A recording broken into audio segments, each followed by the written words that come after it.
One nation one election के AIMIM parties के खिलाफ थी, है और रहेगी। ये प्रैक्टिकल नहीं है और ये चलने वाला नहीं है। अगर एक चुनाव होगा तो मोदी बोलेंगे मैं ही सबसे बड़ा हूं, बस मुझे देखो। देश की सबसे मुख्य विपक्षी पार्टी कांग्रेस ने वन नेशन वन इलेक्शन का पुरजोर विरोध किया है। कांग्रेस अध्यक्ष मल्लिकार्जुन खड़गे ने कहा है कि हम ऐसे किसी भी प्रस्ताव को नहीं मानते हैं। साथ ही कांग्रेस का स्टैंड स्पष्ट करते हुए खड़गे ने कहा कि हमारा मानना है कि लोकतंत्र को जीवित रखने के लिए जब भी जरूरत हो चुनाव होने चाहिए। ये प्रैक्टिकल नहीं है और ये चलने वाला नहीं है। ये सिर्फ चुनाव जब बात है, कोई ना कोई कुछ मुद्दा नहीं मिल रहा उनको, ऐसी चीजें बात करने के लिए, इश्यू को डाइवर्ट करने के लिए वो बात करते हैं और इसीलिए और पूरे देश के लोग कोई मानने वाले भी नहीं है। संसद में जब महिलाओं के लिए 33% आरक्षण वाला कानून पास हो रहा था, तब हैदराबाद से सांसद और पेशे से बैरिस्टर असदुद्दीन ओवैसी ने बिल का विरोध किया था। अमूमन हर बात पर बीजेपी की वो मुखालफत करते रहते हैं, तो वहीं वन नेशन वन इलेक्शन के प्रस्ताव को असदुद्दीन ओवैसी ने संविधान के बेसिक स्ट्रक्चर के खिलाफ बता दिया। ऐसी तो बात नहीं, विरोध करना जमहूरियत का हिस्सा है। अगर विरोध नहीं होगा तो फिर डिक्टेटरशिप हो जाएगी। नहीं, हम इसके मेरा बोलना है कि वन नेशन वन इलेक्शन के AIMIM पार्टीज के खिलाफ थी, है और रहेगी। अगर पार्लियामेंट में लेकर आएंगे हम उसका अपोज करेंगे।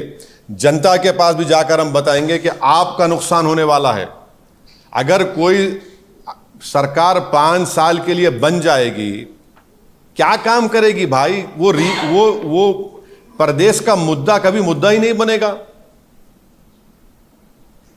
अब इतना बड़ा स्टैचू गिर गया छत्रपति शिवाजी का, अपन सोचिए थोड़ी देर के लिए, अगर एक चुनाव होगा तो मोदी बोलेंगे मैं ही सबसे बड़ा हूं, बस मुझे देखो, मैं बोल रहा हूं। कभी नहीं बनेगा। अब उत्तर प्रदेश में मोदी ने कहा था कि वो जो जानवर रोडों में भाग रहा है, थर्ड फेज के बाद कहां वो जानवर आज भी फिर रहा है, खा रहा है। ये बेसिक स्ट्रक्चर के खिलाफ है, फेडरलिज्म के खिलाफ है, कॉन्स्टिट्यूशन की जो स्कीम है उसके खिलाफ है, और ये डेमोक्रेसी के लिए ठीक नहीं है और जनता के लिए ठीक नहीं है। दूसरी तरफ विपक्ष के नेता और बहुजन समाजवादी पार्टी के अध्यक्ष मायावती ने वन नेशन वन इलेक्शन के प्रस्ताव पर सरकार का समर्थन किया है। मायावती ने सोशल मीडिया के एक्स पर पोस्ट कर लिखा कि एक देश एक चुनाव की व्यवस्था के तहत देश में लोकसभा, विधानसभा और स्थानीय निकाय के चुनाव एक साथ कराने वाले प्रस्ताव को केंद्रीय कैबिनेट से दी गई मंजूरी का हम समर्थन करते हैं, लेकिन इसका मकसद देश और जनहित में होना जरूरी है। राष्ट्रीय दल के राज्यसभा सांसद मनोज झा ने वन नेशन वन इलेक्शन के मसौदे पर भी सवाल खड़े कर दिए हैं। वहीं आम आदमी पार्टी ने वन नेशन वन इलेक्शन के प्रस्ताव का विरोध किया है। आम आदमी पार्टी के सांसद संदीप पाठक ने प्रस्ताव को बीजेपी का एक नया जुमला बताया है, साथ ही प्रस्ताव को लेकर सवाल भी खड़े किए हैं। एक और जहां विपक्ष प्रस्ताव का विरोध कर रहा है, तो दूसरी ओर कई ऐसे दल हैं जिन्होंने अभी तक अपने पत्ते नहीं खोले हैं। इन सबके बीच एनडीए की साझेदार जनता दल यूनाइटेड ने प्रस्ताव का समर्थन करते हुए कहा कि इससे बदल रहे भारत की तस्वीर और बेहतर बनेगी। भले ही वन नेशन वन इलेक्शन को लेकर सभी राजनीतिक दलों में आम सहमति नहीं बन पाई है, बावजूद इसके एक देश एक चुनाव के फायदे से इनकार नहीं किया जा सकता।